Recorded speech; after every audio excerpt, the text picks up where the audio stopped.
옆 사람과 함께 인사하시겠습니다. 잘 오셨습니다. 잘 오셨습니다.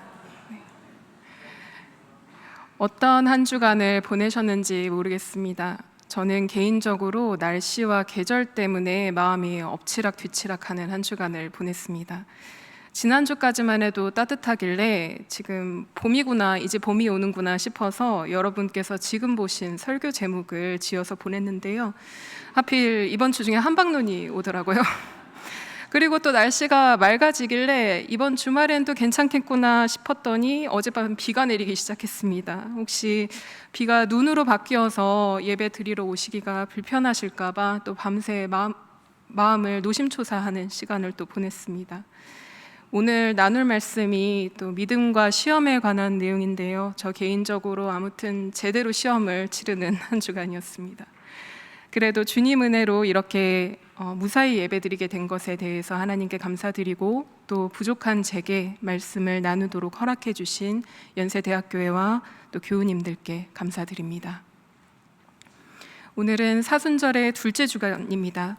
가톨릭 교회에서는 이날을 레미니셀의 주간, 즉 기억의 주간으로 지키기도 하는데요. 이날 교회는 함께 모여서 예배하면서 그리스도께서 시험을 이기시고 인류의 구원을 이루신 것을 기념합니다. 저는 여러분과 함께 오늘 믿음의 특성에 대해서 생각해보고 그리스도의 믿음을 함께 기념하고자 합니다. 오늘 읽은 말씀은 창세기 17장과 마가복음 8장입니다. 먼저 읽은 창세기 17장은 아브라함이 99세 되었을 때에 하나님께서 아브라함에게 나타나신 장면을 그렸습니다. 이 장면에서 하나님께서는 아브라함과 언약을 세우시는데요. 사라에게 아들을 낳게 해서 아브라함으로 하여금 열국의 아버지가 되게 해주겠다고 약속을 하셨습니다. 그리고 약속에 따라서 아브라함의 집에 속한 모든 남성이 할례를 받았다고 17장은 보도합니다. 이 창세기 17장 내용은 우리가 보기에 하나님과 약속하신 하나님과 순종하는 아브라함 사이의 아름다운 관계를 다루고 있습니다. 반면 두 번째로 읽은 마가복음 8장은 조금 당황스러운 내용을 우리에게 전해줍니다. 이 장면에서 우리는 예수님께서 순환을 예고하시고 베드로가 그에 대해서 항의하는 장면을 목격합니다. 예수님께서는 물러서지 않으시고 사탄아 물러가라 라는 격한 반응을 보이시는데요. 예수님께서는 참된 제자도 누구든지 나를 따라오려면 자기 십자가를 지고 따라와야 한다는 것을 베드로에게 가르칩니다. 이 두 본문에서 저희는 두 대화를 목격했습니다. 첫 번째는 하나님께서 언약을 주시기 위해 아브라함과 나누신 대화, 다른 하나는 예수님께서 순환에 관해서 베드로와 함께 나누신 대화입니다. 언뜻 보기에 이 두 장면에 나타난 아브라함과 베드로는 믿음에 있어서 정반대의 인물로 보입니다. 여러분께서 이미 아시듯이 언약 당시 아브라함의 나이는 99이었고 이미 자신도 아내도 자손을 기대할 수 없는 상황이었습니다. 그런 그들에게 아들 하나뿐만이 아니라 여러 민족과 여러 명의 왕이 나오도록 해주겠다는 약속을 하신 하나님께 아브라함은 순종합니다. 특히 사도 바울은 이 장면을 다시 언급하는 로마서 4장 20절에서 하나님의 약속을 아브라함이 의심하지 않았으며 믿음이 굳세어져서 하나님께 영광을 돌렸다고 언급하고 있습니다. 반면 베드로는 어떻습니까? 우리가 읽은 본문에서 베드로는 예수님께서 순환을 예고하시자 예수님께 거칠게 항의합니다. 마가 기자는 이 장면을 기록하기 위해서 그리스어 단어 에피티마오를 사용하는데요. 이 단어는 단순히 항의하는 차원을 넘어서서 잘못된 것을 꾸짖기 위해서, 교정하기 위해서 책망하는 뜻을 담고 있었습니다. 마가복음 1장 25절에서 예수님께서 귀신을 꾸짖어서 나오게 하시거나 4장 39절에서 풍랑이 있는 바다를 책망하시면서 잠잠하라고 소리치실 때에 기자는 이 동사를 사용합니다. 그런데 이 단어가 오늘 본문에서는 베드로가 예수님께 항의하는 모습을 그리는 데 사용된 것입니다. 아마도 이로 미루어 보건대 베드로는 예수님께서 잘못 생각하셨다고 판단하고 있는 듯합니다. 그래서 이 본문을 읽을 때마다 흔히 사람들은 베드로의 신앙이 모자랐다고 생각합니다. 이 대화의 앞선 8장 29절에서 베드로가 예수님에 대해 말할 때 베드로는 자신에게 있어 예수님께서 그리스도이시라고 고백합니다. 이것을 더해서 생각해 보시지요. 앞에서는 예수님을 그리스도라고 고백했다가 또 바로 예수님을 꾸짖고 책망하는 태도는 그를 통해서 보는 베드로는 변덕스럽고 그 신앙이 들쭉날쭉한 사람입니다. 더욱이 여러분께서 아시겠지만 마가복음 14장에 따르면 베드로는 예수님께서 순환 받으실 때에 예수님을 3번이나 부인하고 또 저주합니다. 여기에 우리가 함께 읽은 아브라함의 이야기까지 덧붙여서 생각한다면 베드로는 믿음의 모범이자 조상인 아브라함에게 비할 수 없는 사람, 볼품없고 값싼 신앙을 가진 사람, 믿음 없는 인물로 여겨질 것입니다. 그러나 그것이 베드로 개인만의 문제였을까요? 베드로라는 사람이 특히 신앙이 없어서 비열한 인물이라서 그랬을까요? 베드로는 예수님을 때와 필요에 따라서 그리스도라고 고백했다가 책망했다가 따랐다가 또 배신한 것일까요? 예수님께서 말씀하신 순환과 십자가가 당시 문화에서 어떻게 이해되었는지 생각해 보면 우리는 마냥 베드로를 탓할 수 없을 것입니다. 예수님의 순환 예고나 특히 34절 이하에 나를 따라오려는 사람은 자기를 부인하고 자기 십자가를 지고 나를 따라오라는 말씀을 흔히 신자들은 영적인 가르침으로 읽습니다. 예수님께서 자신의 명예, 부유함, 지위 혹은 그것들을 추구하는 욕심을 내려놓고 예수님을 따라오라고 가르치셨다는 것이지요. 그러나 아직 예수님의 십자가 사건을 겪지도 또 부활하신 예수님을 만나 뵙지도 못한 상태의 제자들에게 있어서 십자가는 문자 그대로 로마 제국에 의한 끔찍한 처형과 죽음, 폭력으로 이해되었을 것입니다. 당시 십자가는 로마 제국의 사형 방식 중에서도 잔인하기로 이름난 것이었습니다. 사형수에게 채찍질을 해서 신체 손상을 가했고 옷을 모두 벗겨서 수치심을 유발할 뿐만 아니라 앞선 채찍형으로 인해서 받은 상처를 대중에게 전시함으로써 공포를 유발했습니다. 그 뒤에 나무 십자가에 사형수의 손목과 발목에 못질을 해서 나무에 매달면 사형수는 대중 앞에 나체가 전시된 채로 하루 이상을 버티게 됩니다. 학자들은 근육 경련과 더불어서 중력으로 인해서 처진 몸이 천천히 횡격막을 압박해서 겪게 되는 질식으로 사형수들이 죽었을 것이라고 추측합니다. 이 처벌 방식은 본인에게는 수치를, 그리고 보는 사람에게는 공포를 유발했고 그 잔인성 때문에 도망 노예나 하층민 범죄자들 혹은 반역자들에게나 사용되었습니다. 즉 십자가는 유대인들에게 수치와 공포의 상징이자 처참한 폭력과 죽음의 상징이었던 것입니다. 그러나 당시 유대교에서는 그리스도, 즉 기름 부음을 받은 메시아께서 이런 처참한 죽음을 겪을 것이라는 개념이 존재하지 않았습니다. 물론 유대교 전승도 고난이나 죽음을 다루고 있지만 이는 어디까지나 메시아가 오시기 전의 일이었습니다. 회개하지 않은 사람들에 의해서 하나님의 예언자나 의로운 사람들이 겪는 과정적인 박해였던 것이지요. 그들이 기다리고 있는 메시아는 다윗왕 같은 메시아였습니다.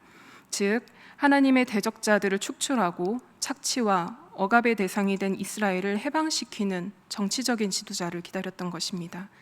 따라서 마가복음 8장 29절에서 베드로가 예수님에 대해서 기름 부음 받으니 즉 그리스도라고 고백할 때에 이 고백은 아마도 예수님께서 이스라엘을 해방시키러 오신 왕과 같은 이라는 고백이었을 것입니다. 진짜 메시아는 로마에 의해서 처형당할 수 없는 승리자이기에 자연히 예수님의 순환과 십자가 예고는 베드로의 입장에서 볼 때 이해될 수 없는 것이었습니다. 그의 거친 항의는 그의 믿음이 특별하게 부족하기 때문이 아니었습니다. 자신이 예상하지 못했던 상황, 알지 못했던 상황, 불가능해 보이는 상황을 마주한 데서 나오는 자연스러운 반응이었습니다. 예상치 못한 상황, 현실적으로 불가능해 보이는 상황에서 믿지 못하는 것은 베드로뿐만이 아닙니다. 바울은 로마서 4장에서 아브라함의 믿음을 모범이라고 생각하면서 그가 희망이 사라진 때에도 믿었다고 했습니다. 그러나 사실 그 믿음은 결과적인 것이었습니다. 아브라함의 믿음 혹은 사라의 믿음은 처음부터 경고한 것은 아니었습니다. 우리가 읽은 창세기 17장 16절 이후 바로 이어지는 17절에서 아브라함은 땅에 얼굴을 대고 웃으면서 혼잣말을 합니다. 나이 100살 된 남자가 아들을 낳는다고? 90살이나 되는 사라가 아들을 낳는다고?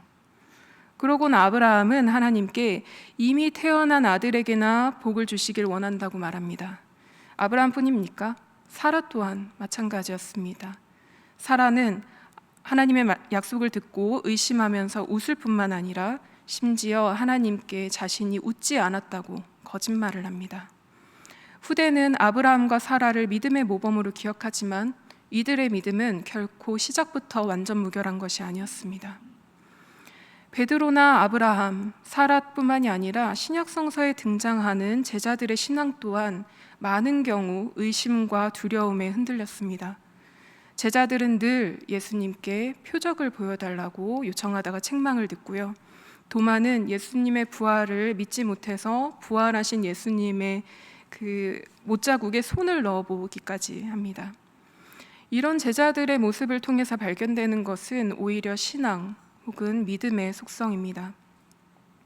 우리 인간에게 믿음은 언제나 지금까지 갖고 있었던 확신에 대한 시험의 형식으로 찾아옵니다.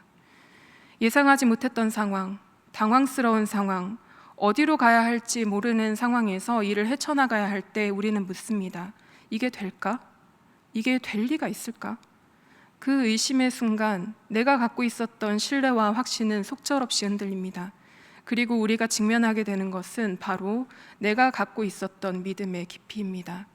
즉 우리는 믿음을 흔들리는 가운데 발견하게 되는 것입니다. 인간의 힘으로 해결하기 도저히 불가능한 상황에서 하나님의 약속을 받은 아브라함과 사라, 자신이 확신하고 예상했던 바와 반대되는 상황을 마주하게 된 베드로는 본래 믿음이 의심을 동반함을 보여줍니다. 즉 인간이 가질 수 있는 믿음이란 본래 자기의 세계를 넘어서는 것과 조우할 때 흔들릴 수밖에 없음을, 그것은 그들 개인의 결함이 아니라 인간이 가진 믿음의 본질임을 성경의 인물들은 우리에게 보여줍니다. 인간이 그 자신을 믿을 수 없을 때에 그를 단단히 붙드시고 그와의 약속을 믿으시는 분은 하나님이십니다. 아브라함이 이스마엘에게나 복을 달라고 말씀드렸을 때에 그에게 다시 아니다, 분명히 사라를 통해서 아들을 낳을 것이고 이삭이라고 이름 짓는 아이와 영원한 언약을 세우겠다고 약속하시는 분은 하나님이십니다. 웃고 있는 사라에게 나 주가 할 수 없는 일이 있느냐? 내가 너를 다시 찾을 때에 아들이 있을 것이다 라고 약속하시는 분 또한 하나님이십니다.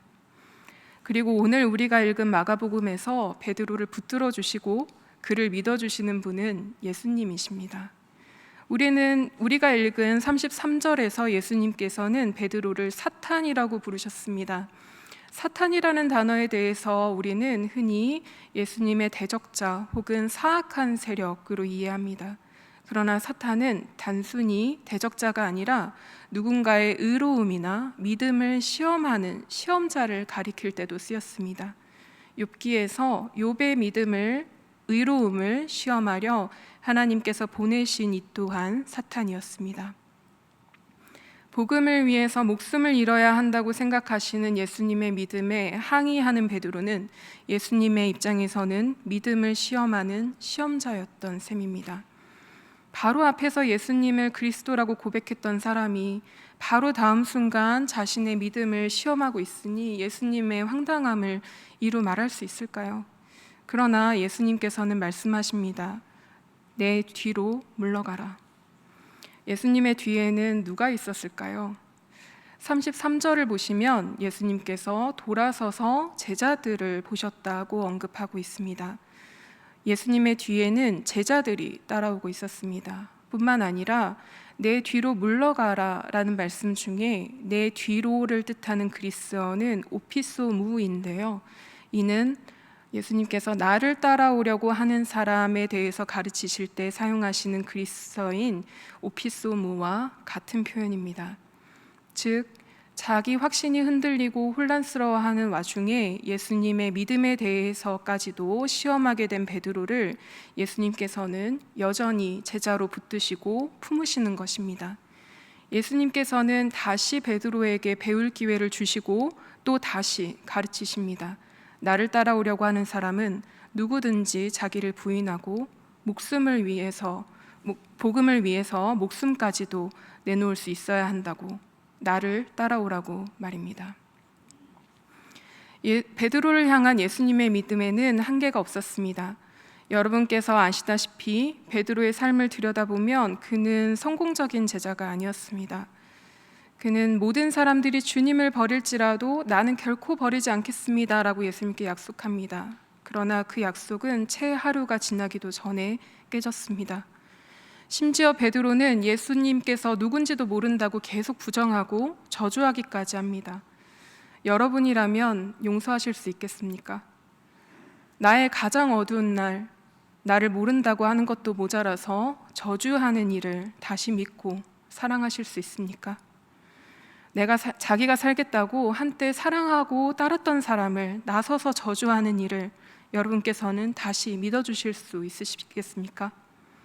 많이 사랑할수록 상처도 커서 깨진 접시를 이어 붙일 수 없듯이 회복은 불가능할지도 모릅니다. 그러니 나를 배신한 이를 향한 무조건적인 사랑과 신뢰는 인간된 저희로서는 감히 헤아릴 수도 따라할 수도 없는 마음일지 모르겠습니다. 그러나 요한복음 21장 15절부터 17절에 따르면 예수님께서는 부활하신 후 베드로에게 다시 나타나셔서 이렇게 물으십니다. 시몬아, 내가 나를 사랑하니? 3번이나 거듭 물어보시는 예수님께 베드로가 근심하면서 주님, 모든 것을 아시오매 라고 말하는 것은 그의 염치 없음을 보여줍니다. 그런 베드로에게 예수님께서는 거듭 내 양을 돌보라고 말씀하십니다. 상대가 나를 믿고 아니고에 상관없이, 심지어 그가 나를 배신하고 저주한다 할지라도 하나님께서 아브라함과 사라를 믿으셨듯이 예수님께서는 베드로에게 한결같은 신뢰를 보내십니다. 그리고 그 신뢰에서 우리는 신성을 발견합니다. 예수님의 신뢰는 하나님을 향해서도 인간의 한계를 뛰어넘었습니다. 오늘 우리가 읽은 시편 교독은 하나님의 구원을 선포하고 하나님께 영광 돌리는 의로운 이의 찬양을 담고 있었습니다. 이 찬송시의 아라마 사보는 다음과 같이 시작합니다. 엘리 엘리 라마 사박다니. 바로 예수님께서 십자가에서 부르짖으셨다고 전해지는 문구입니다. 나의 하나님, 어찌하여 나를 버리십니까? 라고 말하는 슬픔으로 시작하는 이 시편은 바로 이어서 하나님께서는 고통받는 사람의 아픔을 잊지 않으시고 외면하지 않으시고 부르짖는 사람에게 언제나 응답하신다는 흔들림 없는 믿음을, 또 내 자손이 주님을 섬기고 후세의 자손도 주님이 누구신지 들어 알고 아직 태어나지 않은 세대도 주님께서 하실 일을 말하게 되리라는 영원한 언약에 대한 신뢰를 담고 있습니다. 예수님께서 죽음의 순간마저 구원자 하나님을 향한 신뢰하는 내용의 시편을 인용하셨다는 사실은 그분께서 가지신 믿음의 깊이와 그분의 의로움이 인간의 그것을 초월했음을 우리에게 말해줍니다. 하나님께서 인간에게 보내시는 신뢰를 닮은 그 믿음을 예수님께서는 인간인 제자들에게 또 하나님께 바치십니다. 그리고 바울은 그 그리스도의 믿음을 믿는 우리에게 구원이 있을 것이라고 로마서 4장 22절에서부터 24절까지에서 확언하고 있습니다. 도종환 시인의 흔들리는 꽃이라는 시의 일부를 인용하면서 오늘 말씀을 정리하고자 합니다. 흔들리지 않고 피는 꽃이 어디 있으랴. 이 세상 그 어떤 아름다운 꽃들도 다 흔들리면서 피었나니, 흔들리면서 줄기를 곧게 세웠나니 흔들리지 않고 가는 사랑이 어디 있으랴. 오늘 우리가 읽은 말씀은 믿음의 성격을 드러내며 우리를 위로합니다. 믿음은 무엇입니까? 우리는 그것을 끝까지 알 수 없을 것입니다. 다만 우리는 믿음이 인간의 연약함 가운데 발견되는 과정적인 것이라는 교훈을 제자들에게서 배웁니다. 거듭되는 위기와 실망과 자기의심 가운데 우리는 믿음을 발견합니다. 이는 원하지 않고 예상하지 못했던 일들에 낙심하고 좌절하는 그 과정마저, 자신과 하나님을 의심하는 그 과정마저 믿음의 일부임을 우리에게 알려줍니다. 이 시험과 의심 가운데 믿음이 만들어진다고, 본래 신뢰는 흔들리는 가운데 피어나는 것이라고 오늘 본문은 우리를 위로합니다. 또 본문은 우리를 격려합니다. 우리가 스스로에게서 끝없이 부족함만을 발견할 때에도 이 신앙의 여정을 계속할 수 있는 것은 그리스도의 믿음 덕분입니다. 오늘 본문은 우리 스스로가 우리 자신을 믿지 못할 때조차 우리를 믿어주시며 자신의 뒤로 와서 제자의 길을 가라고 품을 열어주시는 분께서 계심을 증언합니다. 그 신뢰가 우리를 구원으로 이끌 것을 상기시키면서 의심의 길, 시험의 길, 그리고 믿음의 길을 가라고 말씀은 우리를 격려합니다. 사순절 두 번째 주간 그리스도의 믿음을 기억하시는 연세대학교의 교우님들께서 되시기를 기원합니다. 하나님과 사람에게 한없는 사랑과 신뢰를 보내신 분께서 우리를 지탱하신다는 것을 기억하시며 나아가시길 권면합니다. 그분의 믿음에 기대어서 우리는 이 여정을 계속할 수 있음을, 우리는 끝내 수많은 흔들림 끝에 아름다운 꽃을 피울 수 있음을 기억하시길 권면합니다. 그래서 이 겨울이 지나면 줄기가 곧으며 꽃잎이 따뜻한 아름다운 꽃을 피우게 되시기를 주님의 이름으로 축원합니다. 주신 말씀 묵상하며 잠시 침묵으로 기도하시겠습니다.